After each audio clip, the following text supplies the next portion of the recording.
na fan account. In shock sa tabi-tabi. Thank you sa mga nag-gifts. Okuda Andy, shit, sobrang init daw yung favorite song niya. Relate much. Tabi-tabi mahiwaga KNT. Ako KNT talaga. As in, hindi makikakaila na favorite ko yung KNT.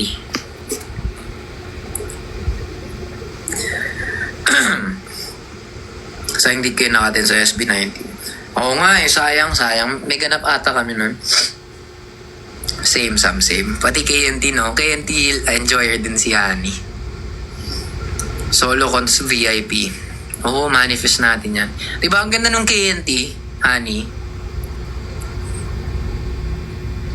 Tabi-tabi. Maraming nagsasabi na tabi-tabi, shit, sobrang init. KNT, pero KNT talaga yung all-time fave ko. Hindi, Boss Hansel. Cornerstone po kami.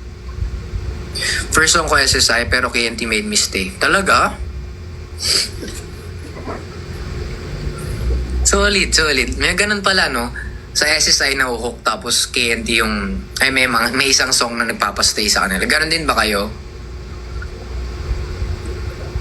Bagay sa'yo may kulay buhok. Sige, Kevin. Iba pa rin boses mo sa kalaw. Oh, yes. True. Ako Sam Gamu-Gamu. Si Nix, oh. Alam mo kung pangitiin. Si Nix ba yun? Oo, si Nix nga. Gamu-Gamu enjoyer yarn sila. Masakit ba piercing mo sa ilong? Oo, masakit. Kulay green daw para Zoro. Sige, ikaw. Gamu-Gamu, yeah. Thank you for the follow, Marinel.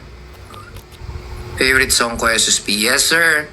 SSP yung pinaka nagsimula ng lahat. Yun yung pinaka bumali sa Puro na lang yung pinaka, buisit.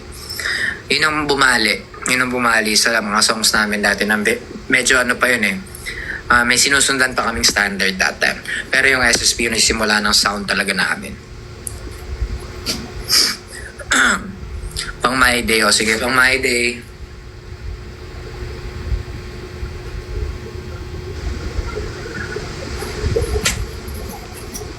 Sandal on top. Yeah, sandal talaga. Meron ako dun sa sandal. May ira ako na nilulup-lup ko lang siya. Kahit na nasa nag-drive lang ako, nag-workout, piniplay ko yung SSP. Sweet, thank you, so you're awesome.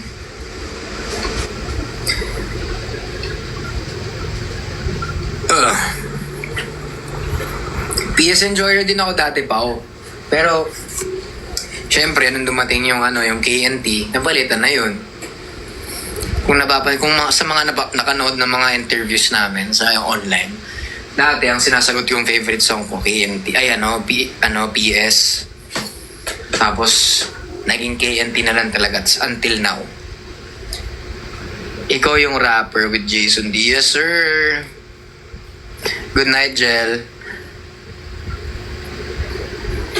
Gamu-Gamu sobrang lupit sa live. Wow! Nakanood ka na ng live?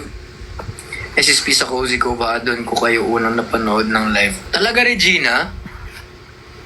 As in, andun ka ba talaga? Andun ka sa Baguio mismo or napanood mo sa YouTube? Ay, basta yun. May physical albums. Hindi kami nagre-release ng physical albums. Siguro mauna na yung merch muna namin. Ba't nawala yung The Beast sa Spotify? Nagkaroon lang ng problema sa aming basta nagkaroon, babalik yun. Viva Cafe, tapos nawala wallet ko. Bakit naman nawala eh? Baka naman naiwan mo kung saan-saan. Sa night market nun. Okay. Ba't? Ganito pala yun. Uy! Wait lang guys Nag-verify kasi inactive ako. Yan. Nag-night market kami nun, Regina. Pero hindi ako bumaba nun. Bumaba ako nung patapos na sila. Tapos kumain ako. May nakakita ata sa akin nun. May mga nakumaway sa akin nun. Wow. Hi, Rudia. Hindi mo ako nakita. Mag-isa lang ako bumaba nun eh. Kasi naglakad ako mag-isa. Photo cards, marami kami. Unang watch ko sa inyo, accidentally lang kasi we were waiting for you for the raffle. Ang funny lang. Ah, talaga? Raffle? Saan yun? Parang... Fave ko rin ay kapatid ko kinakanta na. Yan, tama yan. Keep on